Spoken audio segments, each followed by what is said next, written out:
आगामी दिन में यहाँ हूँ पृथ्वीर आयुष्मान भारत योजना भारत वर्ष बड़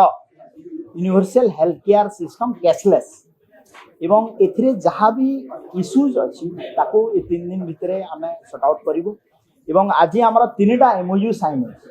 Indian Institute of Science Bangalore एवं भासिनी गोटे सहित जे आगामी दिन में आम ओडिया रे आयुष्मान भारत मिशन रो जो कन्वर्सेशन ताकू निज निज भाषा रे निज रीजनल स्टेट भाषा रे ही पारिबो ता सहित गोटे ऑल इंडिया डाटा जनरेट करिया पाए डिजिटल हेल्थ मिशन अंडर रे तो digital health care system in India को इम्प्रूव करिया पाए Ayushman Bharat digital health mission रे हमें इंटीग्रेट करिबो आगामी दिन रे ताकू आयुष मंत्रालय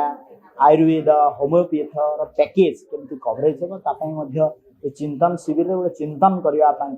थॉट दिया हेछि ता उपरे भारत सरकार निश्चित भाव में कार्य करेंगे। I must thanks to honourable prime minister Narendra Modi ji and chief minister Mohan Charan Majhi ji under his leadership able leadership आज 2 दिन का ये चिंतन शिविर का जो आउटकम बनेगा वो 2047 रो जो भारत विकसित भारत रो जो परिकल्पना तक